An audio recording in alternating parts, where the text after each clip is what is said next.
Hola, ¿qué tal? Bienvenidos a todos. El día de hoy vamos a hablar acerca de la amibiasis intestinal. Esta enfermedad es una infección causada por un agente protozoario, un parásito protozoario del género Entamoeba. Debemos de sentar una base, un precedente para poder comprender. En el sentido estricto de que vamos a tener diferentes especies de Entamoeba y que solamente una de estas especies es capaz de generar este desorden. Bien, comencemos. Como les decía, esta enfermedad es causada por el agente etiológico entamoeba histolítica, que es un protozoario que se encuentra a nivel intestinal, pero que también tiene la capacidad de invadir otros tejidos. Entonces, esto es algo muy importante, porque al momento de que nosotros revisemos el mecanismo de acción, vamos a comprender la manera en la cual este parásito puede pasar del intestino hacia otros sitios anatómicos, como es el hígado. Este parásito tiene la capacidad de fagocitar los eritrocitos y esto es la clave en el diagnóstico. Cuando nosotros observamos al microscopio, vamos a ver los eritrocitos y podemos afirmar entonces que es entamoeba histolítica. Bien, antes de comenzar, sentemos un precedente, una base para comprender desde dónde viene el descubrimiento de este parásito y todo lo que se ha hecho en avance con respecto a él. Se descubrió en 1875 por Lush, quien realizó un experimento con un paciente que tenía disentería, es decir, diarrea con moco y con sangre. Y en este caso, el paciente brindó una muestra a Lush y Lush le inoculó vía rectal a otros pacientes. Por poner un número, digamos que son 4 pacientes los que estuvieron involucrados. Nuestro paciente cero continuó con la sintomatología digestiva, continuó con la disentería, continuó con la pérdida de sangre de manera importante y terminó muriendo. Durante este proceso, durante este tiempo en el que el paciente continuaba con los síntomas, los otros pacientes que estaban siendo parte del experimento comenzaron a presentar síntomas. Lush toma la muestra de disentería, la inocula vía rectal en estos 4 pacientes y 3 de ellos presentan síntomas, los mismos síntomas que nuestro paciente cero. Y entonces esto llama la atención precisamente de Lush y empieza la búsqueda para poder atribuirle a una causa, ¿sí?, el hecho de que esto estuviera ocurriendo. Entonces, vienen las investigaciones. En 1883 se demuestra por medio de autopsias la presencia de estas amibas en la submucosa intestinal. Y en el periodo del 85 al 87 se demuestra la presencia en biopsias específicamente en casos de disentería. Entonces aquí ya se estaba haciendo una correlación de la patogenicidad que existía de este agente, que aún no se conocía cuál era, pero ya se estaba evidenciando, y lo que causaba. En 1903 se describen los quistes y los trofozoitos, ya se observaron al microscopio, ya hubo un avance significativo en este sentido, porque ya era posible analizar las muestras, observarlas, describirlas, encontrar al parásito y correlacionarlo con la clínica que tenía nuestro paciente. En 1903, Chaudin diferencia a entamoeba histolítica de entamoeba coli. Cuestiones importantes y muy significativas en la diferenciación de estos dos: el número de núcleos que van a presentar y el tamaño que tienen. Histolítica va a medir hasta 18 micras, más o menos, y entamoeba coli va a medir hasta 30 micras con 8 núcleos o más de 8 núcleos. Después siguen los estudios y en 1925 se sugiere la presencia de 2 especies de entamoeba disenteria y de entamoeba dispar, es decir, la entamoeba que era patógena y la entamoeba que no era patógena. Y desde aquí, en este punto, iniciamos, ¿sí?, y comenzamos a ver este proceso en el cual nosotros vamos a tener 2 agentes muy similares, pero que causan 2 cuestiones totalmente distintas. Una causa sintomatología, la otra no está asociada de manera directa a una sintomatología. Y en 1961 se realiza el primer cultivo axénico que permitió recuperar colonias de trofozoitos sin que proliferaran las bacterias de manera significativa en un medio muy particular. Es hasta 1993 donde se describen las 2 especies como tal y se establecen los nombres que hasta la fecha utilizamos. Entamoeba histolítica, que es la entamoeba patógena, la que va a causar toda esta sintomatología asociada a la disentería, y entamoeba dispar, que es la entamoeba no patógena, que si bien es morfológicamente igual, cuando hablamos de una cuestión bioquímica, genética, inmunológica, en cuanto a mecanismo de acción, es totalmente distinta. ¿Ok? Y entonces en 1997, hace poco tiempo, comparado con todo el tiempo que tuvo que pasar para que se aceptara como una especie patógena, en 1997 la OMS confirma la presencia de las dos especies y considera entamoeba histolítica como el agente etiológico causante de la amibiasis intestinal. Esto es muy importante porque este es un parteaguas, ¿sí?, para la historia de la parasitología, porque a partir de ello viene a desarrollarse una gran cantidad de formas de expresión a nivel de los laboratorios clínicos. ¿Cómo vamos a reportar? ¿Cuándo debo de reportar entamoeba histolítica? ¿Cuándo debo de reportar entamoeba dispar? ¿Cuándo debo de reportar entamoeba histolítica diagonal entamoeba dispar? Que es la manera correcta, y esto está establecido por la OMS en este boletín informativo de 1997, que seguramente pueden encontrar en internet y que les voy a compartir más adelante en este mismo video. Bien, entonces, vamos a revisar ahora lo que es la morfología para entender posteriormente el ciclo de vida. Nosotros tenemos tres fases evolutivas: el prequiste, el quiste y el trofozoito. Debemos entender como tal que el prequiste y el quiste son formas de resistencia. Mucho más el quiste, obviamente, porque el prequiste apenas está en formación. Esta membrana quística no es resistente a condiciones medioambientales exigentes, como sí lo es la membrana del quiste. En este caso, el quiste es redondo, de 2 a 4 núcleos en su interior. Los núcleos son esféricos y esto lo va a diferenciar de otras especies como Endolimax nana, como Blastocystis hominis, que los núcleos son puntiformes en estas. En entamoeba, en todas las entamoebas vamos a tener núcleos esféricos con un cariosoma. Este cariosoma es como si fuera un puntito, ahorita lo vamos a revisar, y aparte van a tener barras cromatoidales.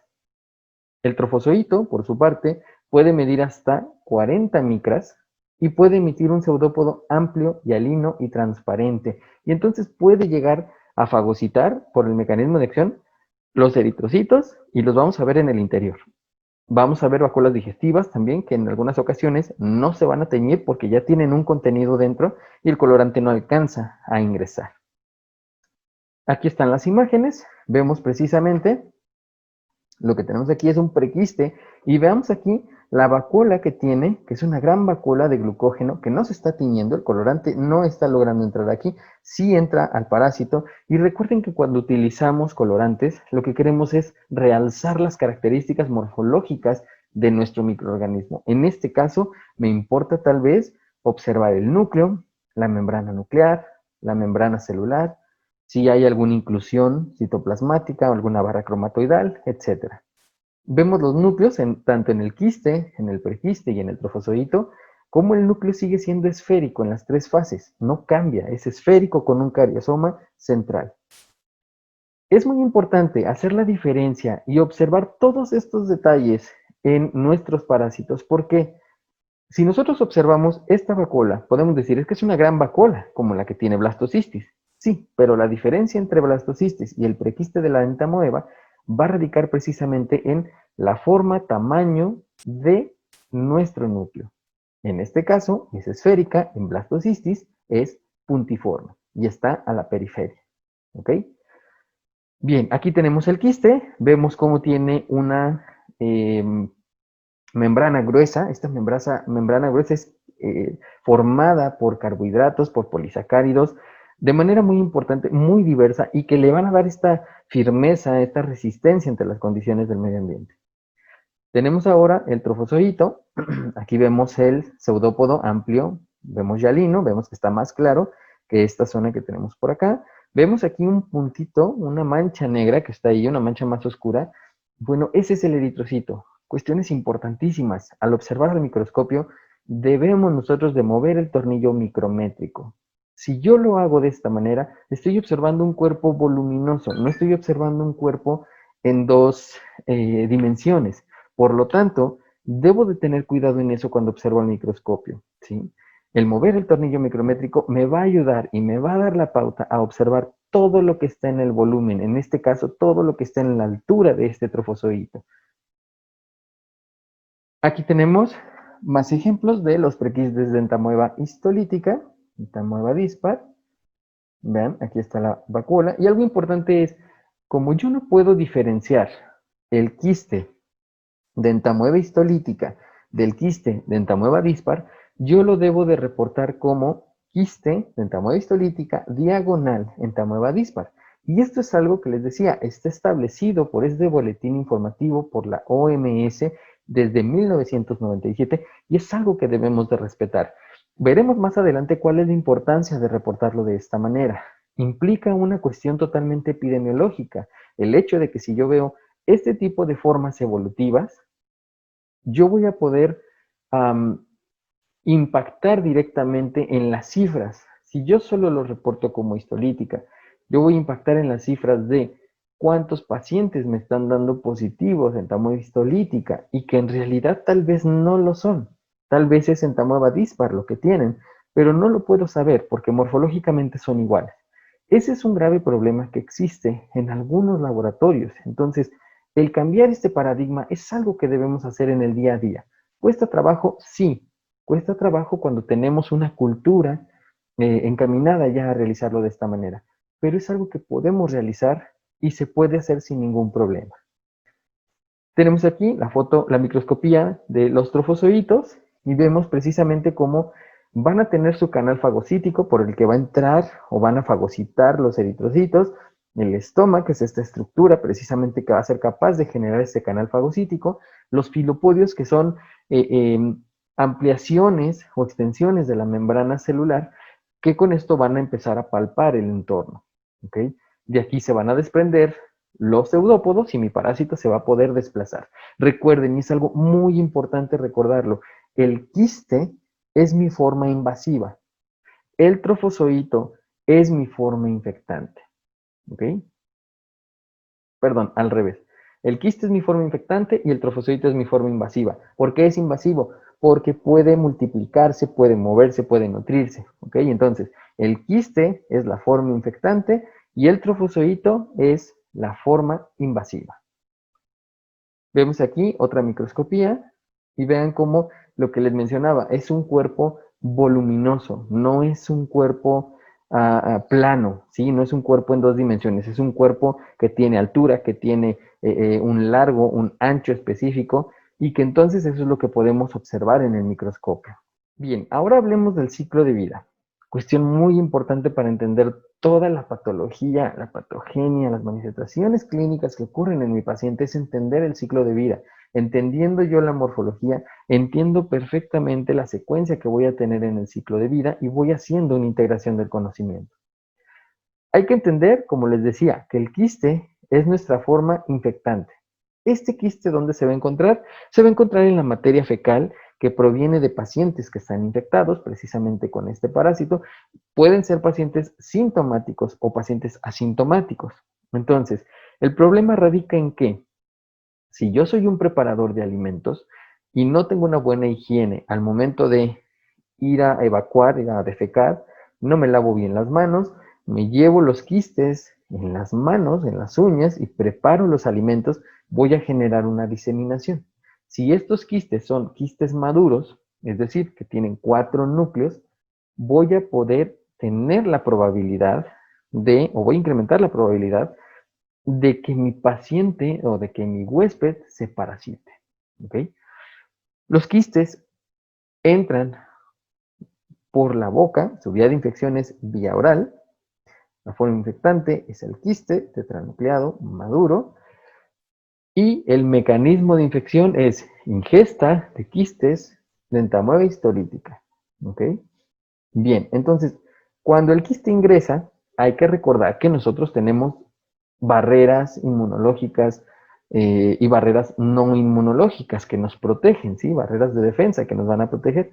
Y entonces, desde que nosotros ingerimos ese alimento contaminado o que me llevé las manos a la boca sin haber tenido una correcta higiene y traigo el quiste en los dedos, en las uñas, entonces lo que voy a poder observar aquí es que el quiste entra y pasa por la boca, las enzimas digestivas pueden actuar, y eso es algo importante y hay que recordarlo.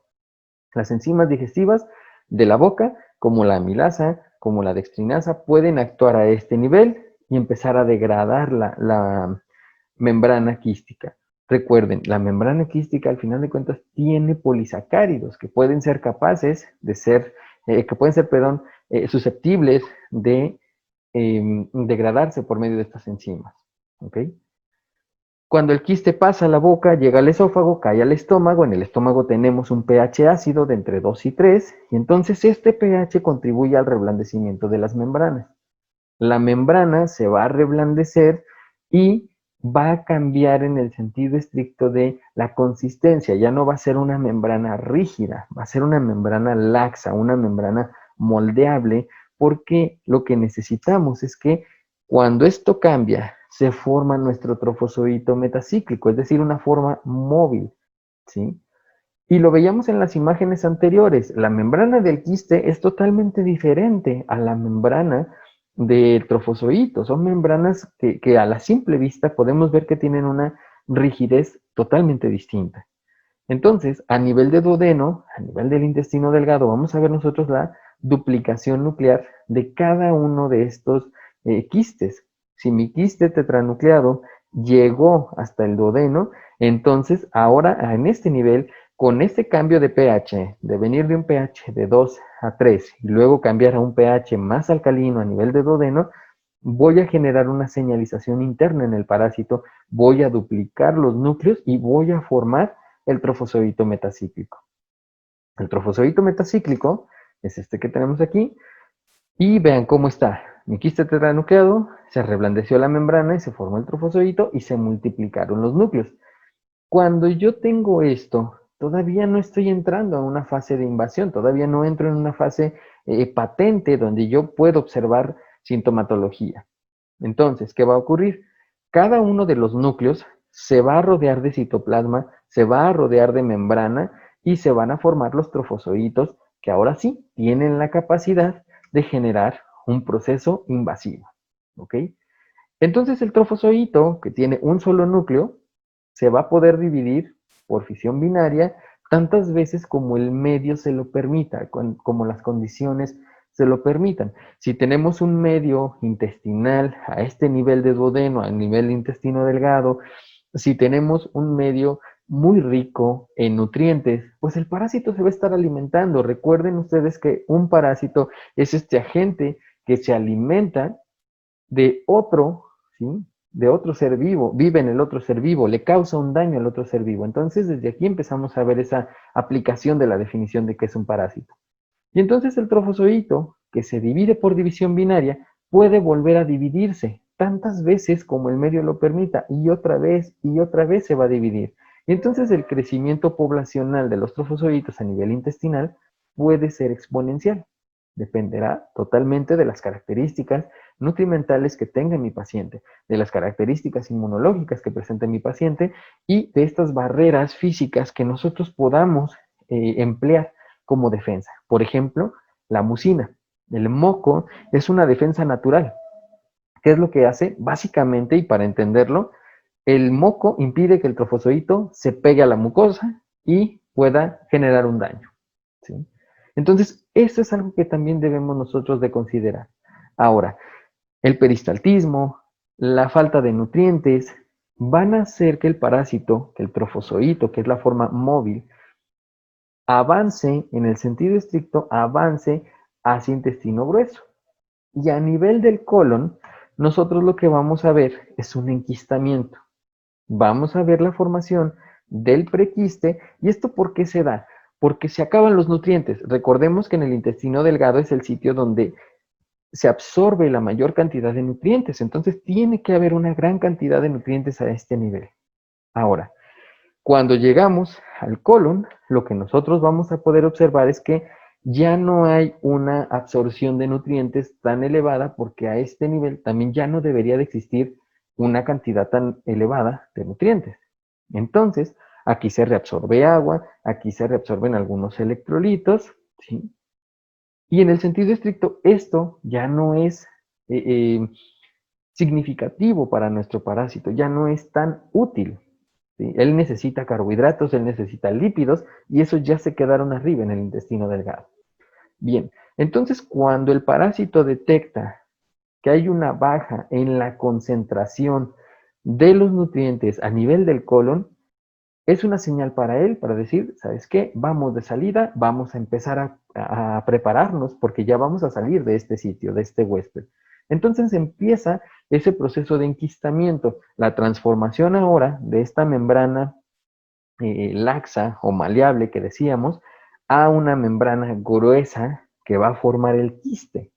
Y entonces tenemos la formación del prequiste, la formación del quiste inmaduro, que decimos que es, el quiste inmaduro es aquel que tiene de 1 a 3 núcleos. Ese es un quiste inmaduro. El quiste tetranucleado ya es nuestro quiste maduro, nuestro quiste infectante. ¿Ok? Y entonces en materia fecal, ¿qué puedo llegar a observar? Pues puedo observar quistes maduros e inmaduros, prequistes y trofozoitos. Por eso es que le solicitamos al paciente una amiba en fresco, porque estamos tratando de recuperar de esa muestra de materia fecal en serie 1, en serie 2, en serie 3. Estamos tratando de atinarle a ese momento en el que el paciente está descartando, está desechando en la materia fecal estas tres fases evolutivas y específicamente el trofozoito cuando nos solicitan una amiba en fresco. Bien, entonces, eso es lo que debemos nosotros de considerar para el diagnóstico, ¿sí? El hecho de que si mi muestra es una muestra disentérica, pues si yo le agrego formol o algún conservador, puedo precipitar proteínas en los trofozoitos y se van a empezar a enquistar. Ya no voy a ver la actividad del trofozoito. Entonces, ¿qué debo de considerar? Bueno, si mi paciente tiene un cuadro disentérico, solicitarle una muestra sin conservador y que prácticamente se entregue lo más rápido posible. Ya no ponemos un tiempo límite de 2 horas. ¿Por qué? Pues porque si las condiciones del clima son muy frías, esto puede hacer que el trofozoito que está ahí se enquiste y yo ya no encuentre la amiba. Entonces, lo más pronto posible que puedan llevarlo. En algunas ocasiones es bastante válido el poner esta muestra en un baño María 37 grados para recuperar esa temperatura corporal. La solución salina que vamos a utilizar debe de estar a 37 grados, la laminilla debe de estar atemperada y debemos de controlar esta parte. ¿Para qué? Para que nosotros al momento de agregar solución salina y muestra podamos encontrar y podamos observar al trofozoito con los movimientos que va a estar realizando. Bien. Ahora, dijimos que el trofozoito es la forma invasiva, ¿sí? Y entonces hablamos de que el trofozoito tiene la capacidad de fagocitar eritrocitos y no solo esto, tiene la capacidad de llegar a otro sitio anatómico como puede ser el hígado.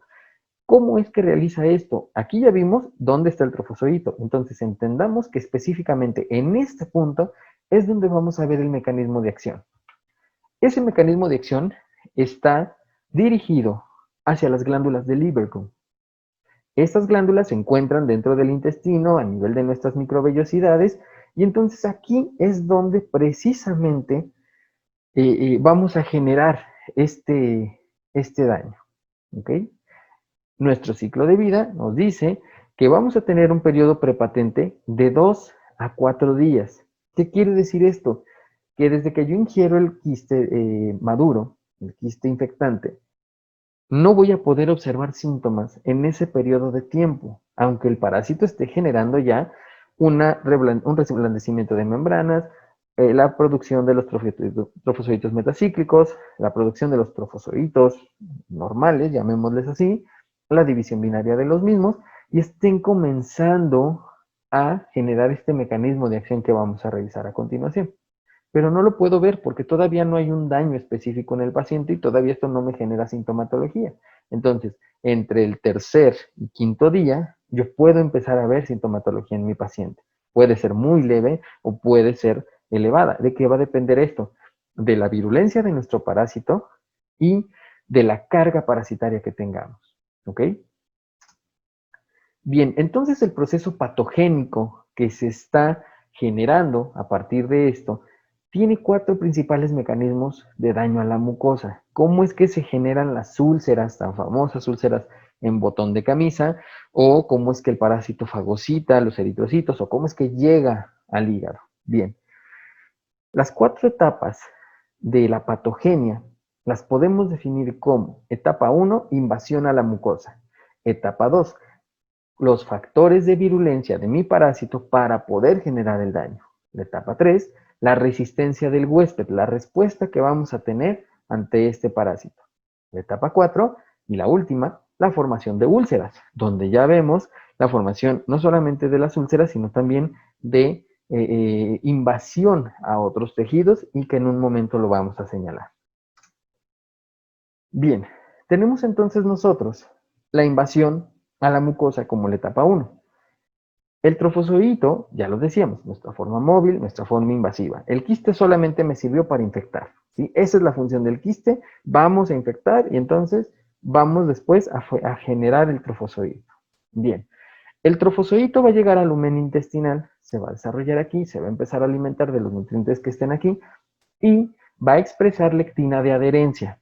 La lectina de adherencia va a ser este ligando que va a encontrar receptores precisamente para esta lectina de adherencia a nivel del epitelio. ¿Okay? Recuerden que a nivel del lumen intestinal pues tenemos todos los nutrientes, entre ellos la galactosa, que veremos en un momento más cuál es la función de esta. Cuando el parásito hace clic entre el ligando, es decir, la lectina de adherencia, y su receptor, entonces vamos a poder observar la formación de poros por parte del parásito en la célula y una lisis mediada por proteasas. ¿Esto qué implica? Que cuando nosotros hacemos un poro, viene un proceso de choque osmótico. Hay un intercambio increíble y rapidísimo de estas dos condiciones, el medio externo y el medio interno de nuestra célula. Básicamente, se sale el contenido o entra el material que está, en este caso, en el lumen intestinal. Y entonces esto deriva a que la célula lo vea como un problema y diga, ¿sabes qué? De modo, tenemos que hacer apoptosis, entonces se lisa nuestra célula. Si empezamos nosotros a perder estas células que tenemos aquí, pues vamos a tener un problema en los procesos de absorción, porque estas son las encargadas precisamente de generar esa absorción. Bien, la segunda etapa dijimos que eran los factores de virulencia. Primer factor de virulencia ya lo vimos, la lectina de adherencia, que tiene una similitud con CD59, que es una citosina que va a ser propia del organismo y que entonces al ser similar, pues el organismo va a decir, pues es algo normal, es parte de mí, entonces no lo voy a atacar, ¿sí? Esa es la primera. La segunda, las proteasas que puede generar el parásito, proteasas que van dirigidas contra la respuesta inmunológica, a degradar inmunoglobulinas tipo A, tipo G, interleucinas, y entonces esto genera que con las herramientas que yo intentaba atacar, pues ya no voy a poder, porque el parásito tiene la capacidad de romper, de destruir o de evadir.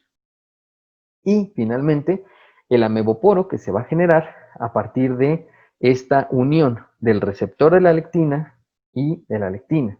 Se genera el ameboporo, se genera el choque osmótico y tenemos la apoptosis. Participan en todo este proceso de la generación del ameboporo, van a participar enzimas que van a degradar la elastina, el colágeno, la matriz extracelular y aparte el parásito va a tener la capacidad de evadir la lisis mediada por el complemento, ¿sí? Recordemos que el complemento es una serie de proteínas secuenciadas que actúan de esta manera y que van a buscar detener la actividad de un agente externo. En este caso, el parásito tiene la capacidad de evadirlo, de resistir a este complemento. Bien, hasta aquí hemos visto que el parásito tiene todas las de ganar, pero en la mayoría de las ocasiones no es así. Nuestro organismo tiene la suficiente capacidad de utilizar los recursos internos, ¿sí?, para poder defenderse. Y entonces vemos la resistencia del huésped como la etapa 3, donde yo les decía, vamos a tener a la galactosa a nivel del lumen intestinal. Bueno, esta galactosa lo que va a hacer es bloquear la lectina de adherencia y nos va a servir. Entonces, al bloquearse la lectina de adherencia, ya no vamos a tener una unión al receptor, ya no se genera el ameboporo, ya no viene toda esta cascada de síntesis y liberación de proteasas para romper matriz extracelular y todo esto que habíamos comentado. Y entonces aquí, aparte de esto, van a participar las enzimas que nosotros tenemos, desde las enzimas de la boca, que lo habíamos comentado, desde ahí ya podemos ver una actividad protectora de nuestro organismo. El pH gástrico también es una situación o un aspecto que nos protege. Si nosotros agregamos ácido al ácido, es decir, si consumimos algún alimento que sea muy ácido y acidificamos más el pH intestinal, estomacal, perdón, vamos a poder observar que los parásitos o algunas bacterias no resisten, ¿sí? Por simple pH no resisten, se rompen y listo, no pasa nada, ¿ok? Vamos a ver también la producción en primera instancia, porque se producen más inmunoglobulinas, pero en primera instancia de inmunoglobulinas tipo A. ¿Y qué pasa aquí? Si bien habíamos comentado que el parásito tiene la capacidad de degradar, de listar las inmunoglobulinas, esto también va a depender mucho del factor de virulencia que se esté activando en nuestro parásito. Si tiene la capacidad, lo va a degradar. Si no tiene la capacidad, pues entonces vamos a continuar con la actividad inmunológica de manera habitual. Importante señalar que no porque me infecte una vez ya no me voy a infectar. La respuesta innata se está generando, pero no hay una respuesta de memoria a largo plazo a nivel inmunológico. Y entonces lo que debo de tener en cuenta aquí es que yo me puedo reinfectar las veces que mi cuerpo lo permita, ¿sí? Y que la bacteria lo pueda realizar. Bien, entonces, cuando todo esto falla, cuando la microbiota no logra detener, digamos, al parásito, cuando las enzimas no fueron suficientes, cuando el sistema inmunológico no pudo contra el parásito, porque a lo mejor no fue uno, fue 1 millón o 2 millones de parásitos. Eso va a depender de la carga parasitaria que nosotros ingiramos. ¿Okay? En ese sentido, cuando todo falla, pues entonces viene el ataque directo de nuestro parásito a la mucosa y posteriormente a la submucosa. Y aquí es donde debemos entender, ¿por qué observo al parásito con eritrocitos fagocitados? Bueno, es muy sencillo.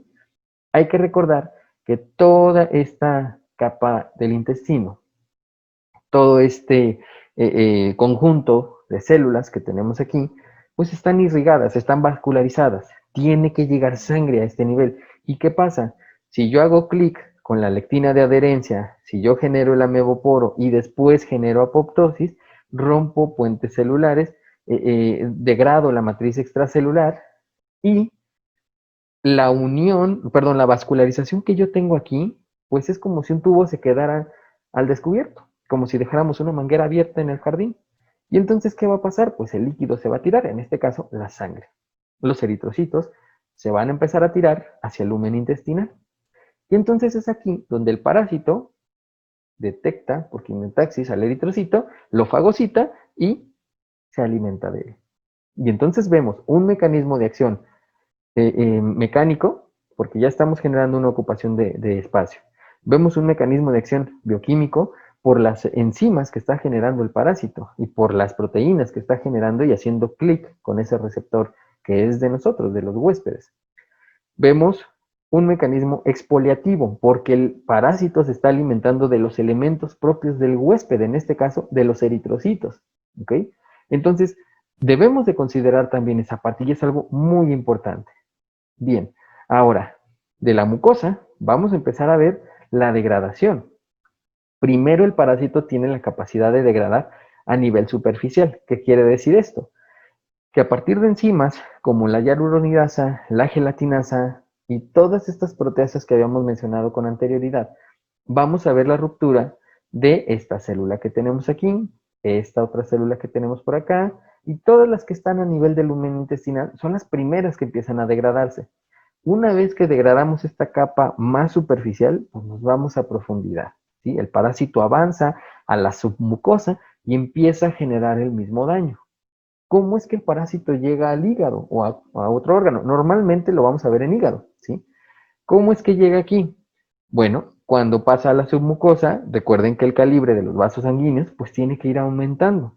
A mayor cercanía al torrente sanguíneo, pues el calibre va a aumentar.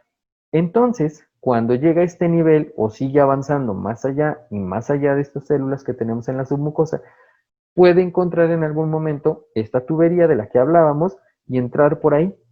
Y entonces dirigirse directamente, porque recuerden que aquí tenemos la vena porta y la vena porta va a llegar directo al hígado. Y entonces en el hígado se va a instalar. Obviamente, cuando llega al torrente sanguíneo, pues lo que vamos a ver es una actividad inmunológica aumentada. Y entonces sí, vamos a ver una respuesta un poquito más acelerada de nuestro sistema inmunológico contra este parásito. Pero esto es porque el parásito está en esta vía donde se está exponiendo total y completamente a todas las células inmunológicas del sistema sanguíneo. ¿Ok? Bien. Entonces, respecto a la inmunidad, precisamente decíamos, tenemos defensa no inmune a partir de estas barreras que ya mencionamos. Tenemos inmunidad innata, que es la primera que se va a activar, con un aumento de IgA secretoria, IgG e IgM. Recordar que la inmunidad no va a ser una inmunidad de memoria a largo plazo, es una memoria a muy corto plazo. Y esto deriva en que la resistencia adquirida me implique que yo me puedo infectar las veces que sean, ¿sí? Que exposiciones previas no me prevengan de nuevos episodios o de nuevos procesos infecciosos causados por el mismo agente. ¿Qué pasa? Si mi parásito llega al hígado, dijimos que sí vamos a observar una respuesta inmunológica exacerbada por esta misma exposición en el sistema circulatorio.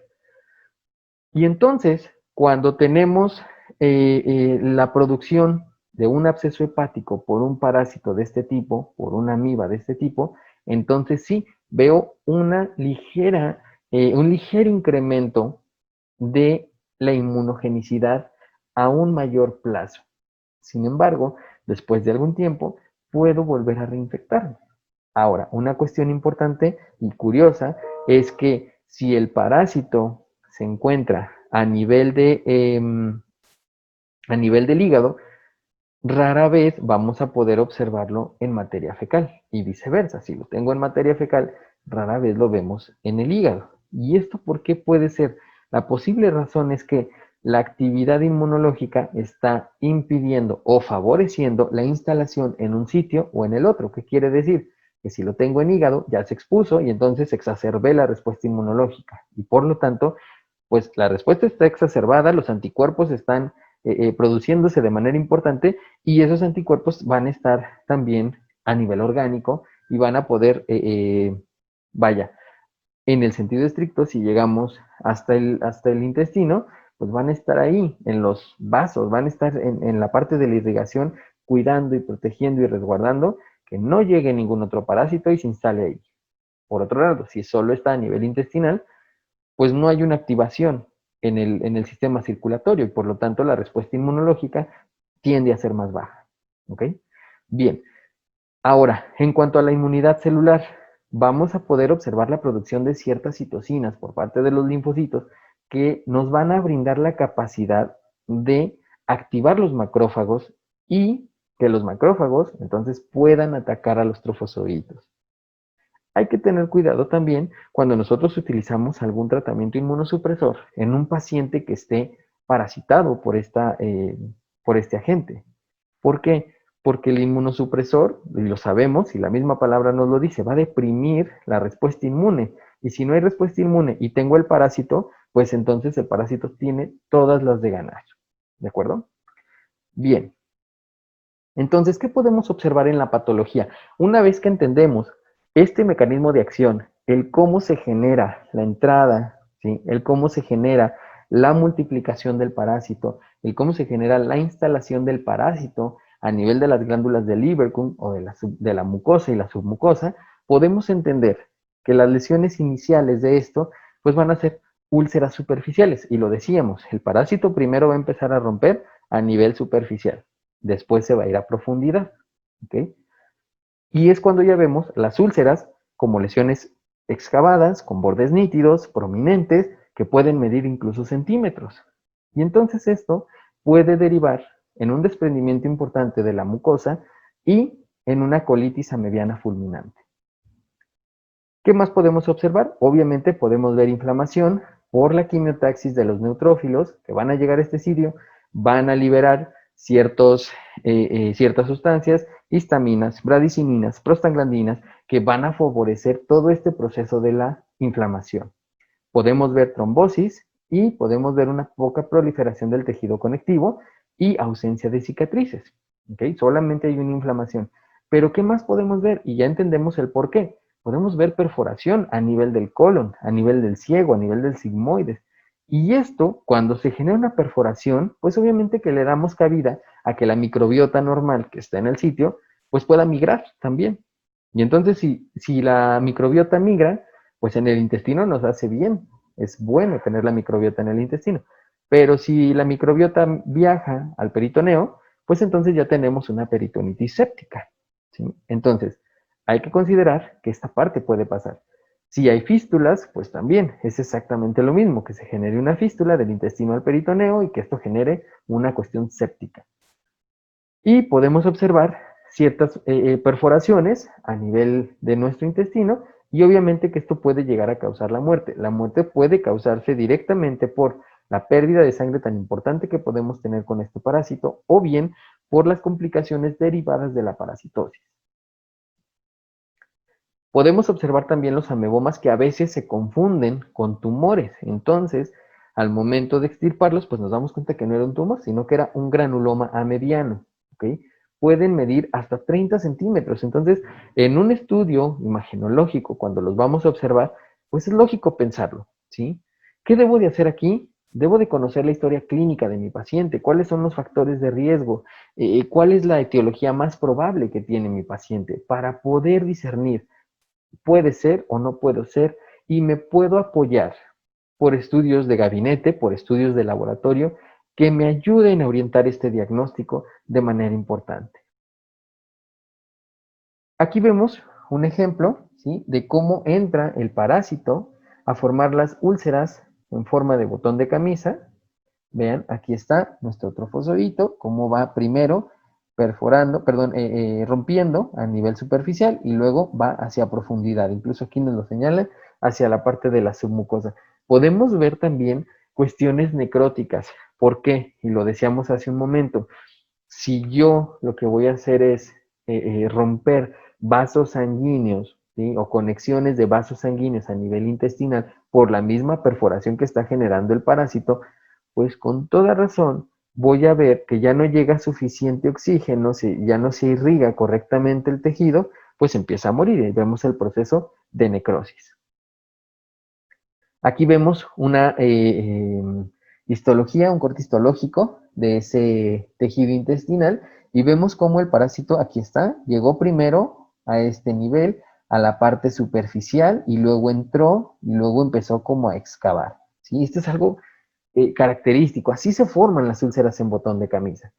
¿Y cómo son esas úlceras en botón de camisa? Bueno, cuando tenemos una colitis mediana aguda, podemos observar perfectamente la formación de ese tipo de úlceras que vamos a tener aquí y zonas necróticas como las que ya tenemos acá. Y entonces, ¿qué hay que hacer en esos casos? Pues en muchas ocasiones ya no hay cómo salvar el tejido, entonces, pues hay que cortar, ¿sí? Obviamente esto tiene que ser valorado por un médico especialista, un gastroenterólogo, que determine la funcionalidad del tejido, que determine la posibilidad de salvar el tejido de manera importante, brindar un tratamiento y salir de esto, ¿ok?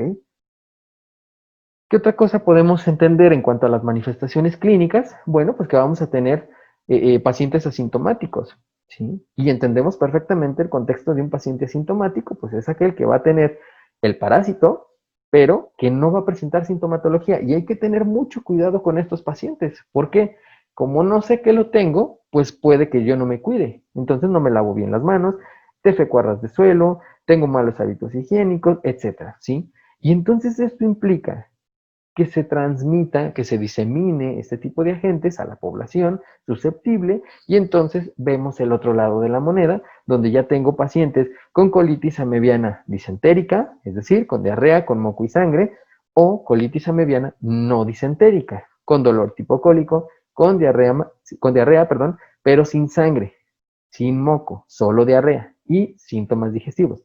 Me duele el estómago, tal vez algo de vómito, puede en algunas ocasiones existir fiebre, entonces debemos de tener cuidado precisamente con esto. ¿Qué más podemos observar? Bueno, podemos observar amebiasis intestinal invasiva, que puede ser aguda o que puede ser crónica. Y aquí vamos a observar la producción de las lesiones que ya habíamos comentado, y que en el caso de la amebiasis intestinal invasiva crónica, podemos observar una curación espontánea, ¿sí? Ni siquiera con tratamiento. Al cabo de cierto tiempo, tal vez estuve así 2, 3 meses, 4 meses, hasta un año, y se me quitó, ¿sí? Y nunca supe qué fue. ¿Y esto es por qué? Porque a lo largo del tiempo el sistema inmunológico sigue actuando y se trata de adaptar. Entonces el sistema inmune lo que trata de hacer es eliminar al parásito. Y entonces en determinado momento puede llegar a conseguirlo. En cambio, en una amebiasis aguda, si vamos a observar disentería o evacuaciones abundantes, cuidado porque mi paciente puede caer en un proceso de deshidratación. ¿Sí? ¿Qué más voy a observar aquí? Tenesmo, esta sensación de querer ir a evacuar, pero que llegamos al baño y no, nada. Y otra vez, ya me voy y luego regreso y otra vez como que tengo ganas y nada. ¿Sí? El pujo, que es esta acción que nosotros desde pequeños nos decían en casa, pújale para que salga. ¿Sí? El pujo es esta fuerza que ejercemos a nivel intestinal para que la materia fecal pueda salir, ayudado obviamente del peristaltismo y obviamente de la activación correcta de los esfínteres. ¿Okay? Podemos ver además colitis amebiana fulminante, que en este caso puede ser hiperaguda o puede ser gangrenosa. ¿Por qué se genera la gangrena? Bueno, pues porque ya no hay una correcta irrigación, se genera la necrosis y esto me deriva en una gangrena. ¿Qué más puedo ver? Anorexia. La anorexia no es por un trastorno psicosocial o un trastorno psicológico en estos casos, es porque, y ustedes lo sabrán, el intestino está altamente inervado. Incluso se dice que el intestino o el sistema digestivo es nuestro segundo cerebro por la cantidad de inervaciones que tiene. Bueno, entonces, como se están afectando estas terminaciones nerviosas, pues hay un proceso de sensación de saciedad y un proceso de no querer ingerir alimento como tal. Y entonces el paciente no quiere decir que tenga un trastorno alimenticio como tal. Se siente mal, no tiene ganas de comer, tal vez siente esta sensación de saciedad o ni siquiera se siente a gusto, se siente incómodo cuando la comida entra a su organismo y llega a este nivel. Podemos ver perforaciones, ya lo decíamos, podemos ver infecciones bacterianas agregadas y podemos ver específicamente shock séptico endotóxico. ¿Por qué? Pues esto es una consecuencia, ¿sí? Un acto derivado de que el parásito generó una lesión y en la lesión aprovecharon para entrar todos los demás que estaban ahí, no solo el parásito. ¿Ok?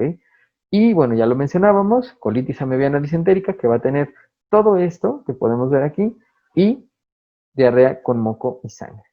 Ahora, cuando tenemos un caso de amibiasis extraintestinal, les decía, lo más común es que se vaya al hígado, pero también se puede ir a piel, se puede ir a mucosa, se puede ir a pulmón, al riñón, incluso al cerebro. Es raro, pero se puede ir al cerebro también. Y entonces, ¿qué es lo que vamos a ver? Podemos llegar a ver lesiones cavitatorias, como las que expresamos con este esquema. El parásito llega y genera un absceso. ¿Sí? Se empieza a instalar y entonces llegan los eritrocitos, los leucocitos a querer atacarlo y entonces no terminan por eliminarlo, mueren los leucocitos, se liberan estas sustancias derivadas de los leucocitos y se generan los abscesos, ¿sí? Se genera la pus como la conocemos. Aquí vemos un corte, ¿sí? En una tomografía y esto que estamos señalando en este momento, eso es un absceso hepático. Entonces hay que tener cuidado, ¿sí? ¿Por qué? Porque esto implica que si mi parásito llega a este nivel, pues este tipo de lesiones se pueden generar. Y podemos irnos a un caso extremo, como este que tenemos aquí, un absceso cavitatorio, donde hay una perforación directa. ¿Cuál va a ser la calidad de vida de mi paciente que tenga esto? Pues muy mala, ¿sí? Entonces el detectar a tiempo y correctamente este tipo de manifestaciones clínicas pueden salvar la vida del paciente, pueden salvar al órgano, en este caso, y brindarle las condiciones de calidad de vida a mi paciente. ¿Qué vamos a observar en este caso? Pues obviamente que en este caso y en el anterior, donde se genera el absceso, lo que vamos a observar son las enzimas alteradas, enzimas hepáticas, transaminasas, la producción de ciertas proteínas o de ciertas, sí, de proteínas, por ejemplo, que ayuden a transportar eh, algún contenido dentro del organismo, se van a ver afectadas totalmente. Metabolismo de glucosa, de lípidos, se ve afectado totalmente. Entonces, pues, bien, ¿y cómo entonces generamos el diagnóstico de esta parasitosis? Bueno, pues el diagnóstico tiene que ser un diagnóstico diferencial de otras etiopatologías. ¿Qué otra cosa me puede llegar a causar diarrea? pues un montón de cosas, salmonella, shigella, clostridium, y a lo mejor en el sentido estricto, incluso diarrea con sangre, ¿sí? Entonces debo de diferenciar. ¿A dónde tiene que ir mi pensamiento? Pues a estas patologías asociadas, a estos agentes asociados a este mismo carácter o conjunto de manifestaciones clínicas. Es decir, no solamente debo de pensar en entamoeba histolítica, también debo de pensar en otros parásitos como trichiuris que causan sangrado a nivel intestinal, que pueden causar diarrea, pero también me tengo que ir a la parte de las bacterias, también me tengo que ir a la parte de los virus que puedan causar esto, incluso de algún hongo que pueda causar esto, o cuestiones totalmente fisiológicas. Entonces, debemos de considerar esta parte y hacer nosotros un diagnóstico diferencial a partir de los hallazgos clínicos, las pruebas de laboratorio, los estudios de gabinete, y lo que podemos hacer es coproparasitoscópico, imagenología, biopsias y cultivos. ¿Sí? Y aquí tenemos, por ejemplo, un método de Faust, hacemos un método de concentración, y a lo mejor, ok, no voy a encontrar los trofozoitos porque ya entró el formol, ya entró el éter en este caso, pero voy a ver los quistes y voy a recuperar una cantidad importante de quistes en la cual yo voy a poder asegurarme de que este es el parásito. Imagenología, ¿para qué me sirve? Bueno, voy a ver las lesiones en forma de botón de camisa y puedo entonces encaminar el diagnóstico. ¿Cómo confirmo que un paciente tiene este parásito? Solamente viendo al parásito o haciendo un recuento de antígenos del parásito, entrando en el índice de anticuerpo que me diga que en ese momento donde yo estoy tomando la muestra, en ese momento el parásito está ahí. Si yo analizo anticuerpos, ya lo decíamos, los anticuerpos no duran mucho, pero el tiempo que duren después de la infección puede generar un falso positivo. Entonces, lo recomendable es observar al parásito, ¿sí? En el microscopio, montar mi laminilla con un método directo, con un método de Faust, de Ritchie, de Brigg, un método de concentración. Y observar los quistes, tratar de buscar los trofozoitos, hacer una amiba en fresco, ¿por qué no? ¿Sí? Si las condiciones me lo permiten, hacer la amiba en fresco o hacer una biopsia, que ya es un proceso más invasivo en el paciente, ya es un proceso que implica varios aspectos de seguridad en el paciente y que entonces, pues bueno, me puedo quedar en un pasito atrás, sin afectar tanto al paciente con un tipo de estudio de este tipo, con un coproparasitoscópico, pidiéndole una muestra de materia fecal. ¿Fácil de tomar? Sí. ¿Fácil de procesar? También. ¿Sí? Entonces, es algo que nosotros podemos hacer en el laboratorio. ¿Podemos hacer cultivos axénicos? Sí. ¿Cuál es la desventaja que implican el hecho de que uno como analista pues tiene que estar muy pegadito, ¿sí? Muy pegadito al cultivo axénico y que no se me contamine y entonces vamos a ir analizando las colonias para que no se me vaya a pasar el tiempo, ¿sale? ¿Qué más podemos hacer? Serología. Si mi paciente tiene un acceso hepático a mediano, puedo cuantificar antígenos o puedo cuantificar anticuerpos, aquí sí, para ver si tengo una amiba, una ceroameba, ¿sí? Tengo una amiba en el suero. ¿Qué más puedo hacer? Inmunología, ya lo mencionábamos. Podemos hacer también PCRs o hibridación de DNA, métodos moleculares, que si bien en el diagnóstico clínico no son tan empleados por el costo que tienen, pues podemos hacerlos tal vez en un proceso de investigación o cuando estoy realizando algún trabajo de este tipo, al igual que la electroforesis. Bien, y entonces, cuando yo quiero confirmar la presencia del parásito, debo de observar el parásito a partir de un método coproparasitoscópico que me permita observar el trofozoito de entamoeba histolítica. ¿Cómo voy a saber que es entamoeba histolítica? Porque observé los eritrocitos en el interior, fagocitados. ¿De qué otra manera? Haciendo un método inmunológico o haciendo un método biomolecular. Estas tres condiciones son las únicas que me permiten confirmar el diagnóstico de mi parásito. Si hago una biopsia, tengo que ver los trofozoitos, pero si ese trofozoito no tiene eritrocitos, pues entonces puede llegar la duda. Y hay que tener bien claro, solamente entamoeba histolítica puede invadir. Entonces, tener mucho cuidado con esto, ¿ok?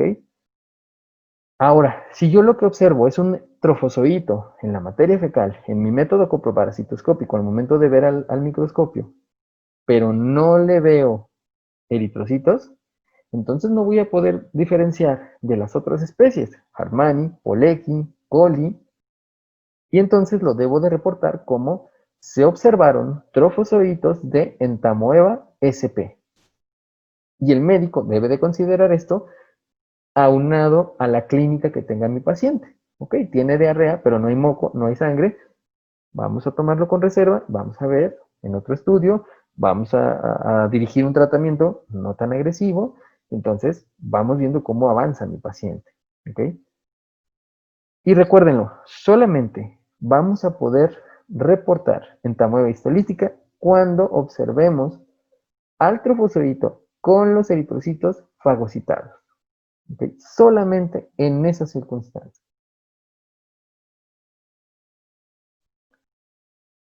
¿Qué damos de tratamiento? Bueno, generalmente en las amibiasis asintomáticas, así ni siquiera se da nada, porque el paciente ni cuenta se da, y se resuelve, ¿sí? Se resuelve de manera espontánea.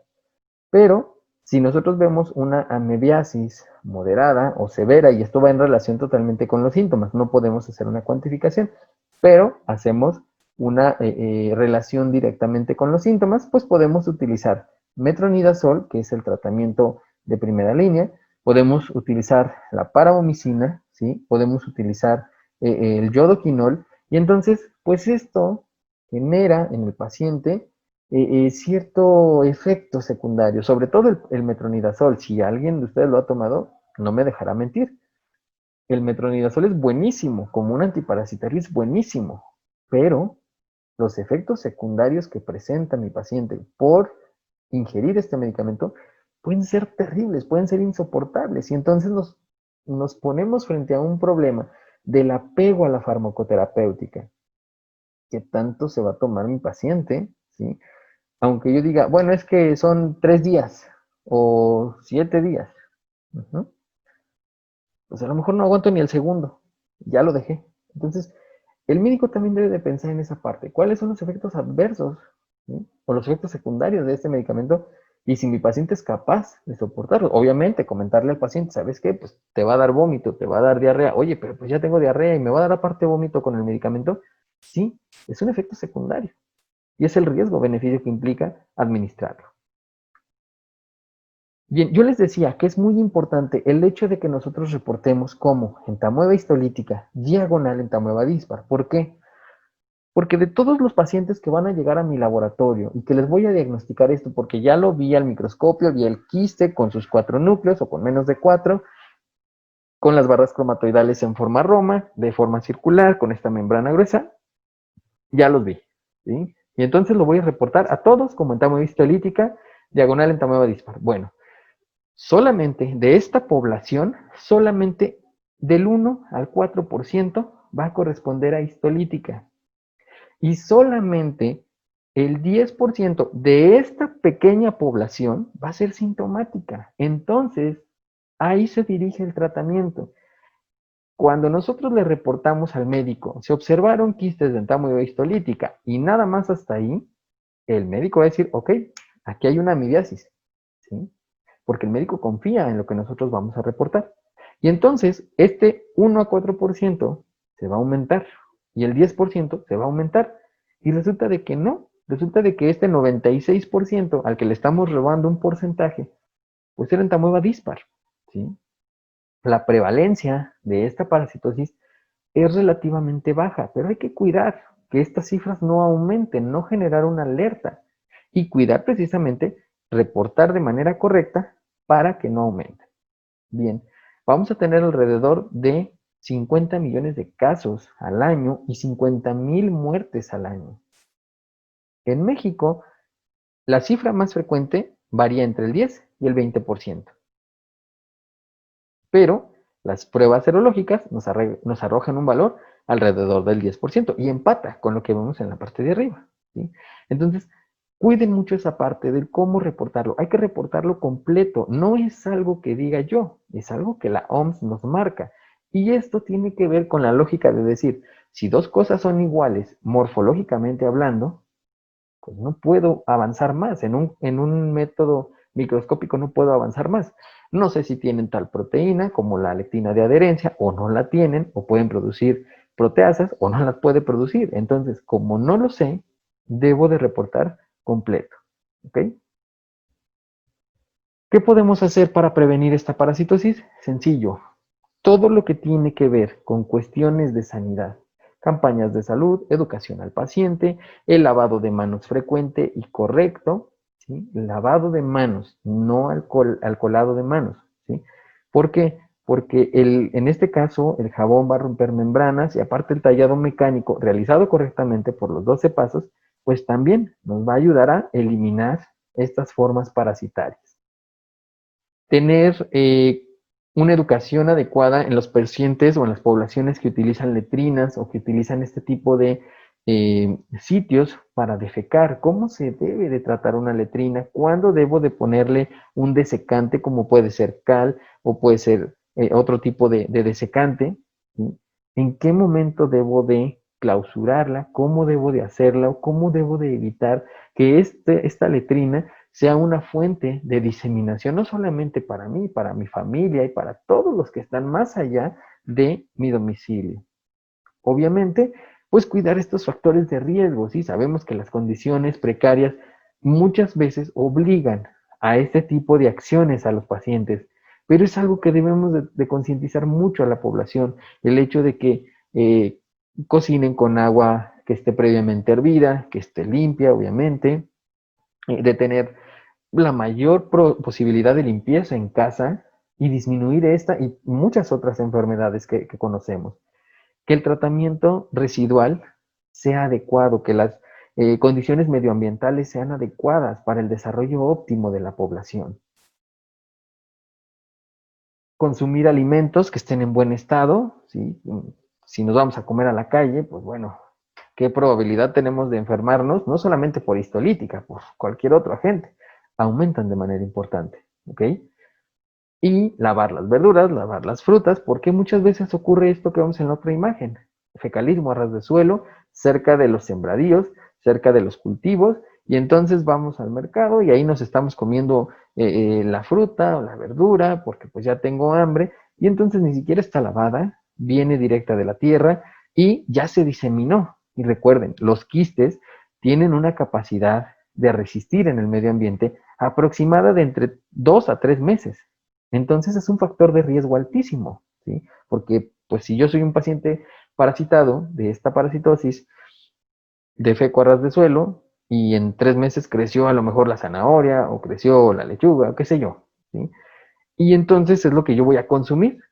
Entonces debemos de cuidar mucho esa parte. El control de vectores también, las moscas, las cucarachas, los mosquitos, porque son vectores mecánicos, porque van a poder posarse sobre la materia fecal y van a poder eh, eh, depositar físicamente, depositar esta materia fecal, perdón, este quiste que estaba en la materia fecal sobre mi ensalada, que era super fit y ahora pues ya también es súper parasitada, ¿verdad? Que a veces incluso nos dormimos y nos comemos los insectos y ni cuenta nos damos. Y seguramente ya ha pasado en algún momento con ustedes. Y entonces hay que cuidar esa parte, cuidar el control de los agentes de los vectores, no eliminarlos porque modificamos cadenas tróficas, pero sí mantener un control adecuado para evitar la diseminación. Y bueno, nuevamente reitero, el lavado de manos, que es una de las acciones más importantes que podemos tomar, no solamente contra esta parasitosis, sino contra muchas otras enfermedades infectocontagiosas. Pues bien, hasta aquí la presentación del día de hoy. Espero que la información sea clara. Cualquier duda, cualquier comentario, me pueden escribir en los comentarios de aquí, me pueden enviar un correo electrónico, más adelante se los voy a compartir. Y pues bueno, seguimos en esto, seguimos avanzando y pues bueno, lo dejamos aquí. Que tengan muy buen día, nos vemos en la próxima.